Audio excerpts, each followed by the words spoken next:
Lacan tiene un escrito llamado Situación del psicoanálisis y formación del psicoanalista en 1956. Ahí, entre muchas otras cosas, da una definición de inconsciente que me parece muy interesante y muy clara.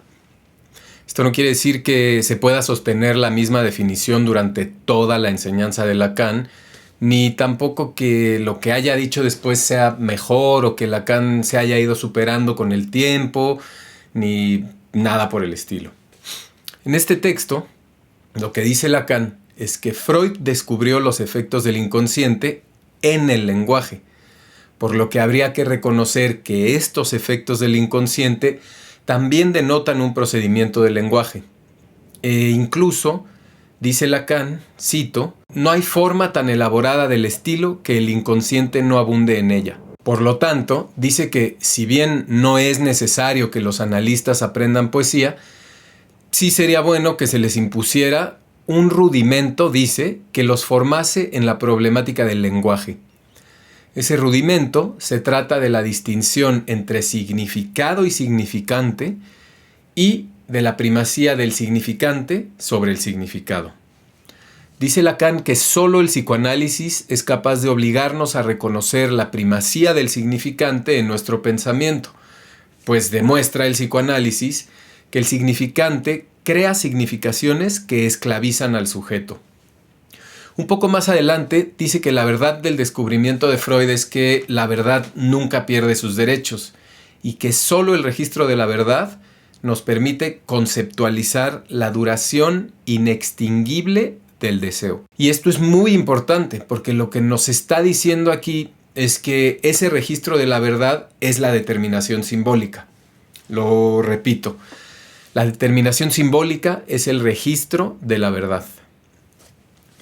Es decir, que esta determinación simbólica, que según Lacan es lo que Freud llama sobredeterminación, es lo único que posibilita que el deseo no pueda extinguirse.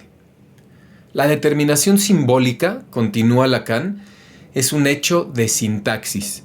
Y hay que tener presente que la sintaxis es la parte de la gramática que estudia el modo en que se combinan las palabras y los grupos que forman las palabras para expresar significados, así como las relaciones que se establecen entre todas esas unidades, ¿no? Palabras y grupos de palabras.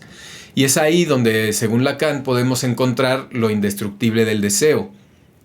Pero aclara que los efectos de analogía de ese hecho de sintaxis, que es la determinación simbólica, se ejercen del texto al sentido y no imponen su sentido al texto. Continúa, lo cito.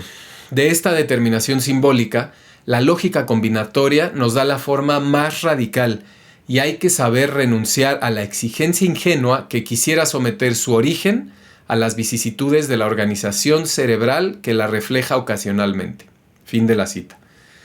Por lo tanto, nos dice Lacan que sería inútil buscar en la organización cerebral el origen de la determinación simbólica, pues el origen de esta determinación está en la lógica combinatoria. Pensemos que la lógica combinatoria es la teoría de lo que puede ser computado y de lo que puede probarse matemáticamente. Es así que, para resumir, según Lacan, la verdad del descubrimiento de Freud está en la determinación simbólica, que es un hecho de sintaxis y su forma más radical podemos encontrarla en la lógica combinatoria. Es a partir de esto que podemos conceptualizar la indestructibilidad del deseo que está en el texto y no en el sentido. Ahora bien, la determinación simbólica implica que el ser humano está sometido a la cadena simbólica que lo atrapa desde antes de que nazca y más allá de su muerte. El ser humano está ahí tomado como un peón en el juego del significante, sin que sea siquiera necesario que le hayan transmitido las reglas del significante. En esto, en el desde antes de su nacimiento, en el hecho de que esté ahí atrapado desde antes de que las reglas le hayan sido transmitidas, es decir, en este desde antes está implícito que se trata de un orden lógico. Y esto quiere decir que es siempre actual. A esto Lacan lo llama la heteronomía de lo simbólico. La heteronomía, según la Real Academia, es la condición de la voluntad que se rige por imperativos que están fuera de ella misma. Es decir, que la voluntad está regida por los imperativos de la cadena simbólica. Y es aquí donde llegamos al punto nodal o al punto central de este video. Pues dice Lacan que este hecho, el hecho de que lo simbólico que determina al ser humano le es exterior, lo cito, es la noción misma del inconsciente. Entonces, en la propuesta de Lacan, al menos alrededor de 1956, para el psicoanálisis, el inconsciente es el hecho de que los seres humanos estamos determinados por lo simbólico y lo simbólico es exterior a los seres humanos. Gracias.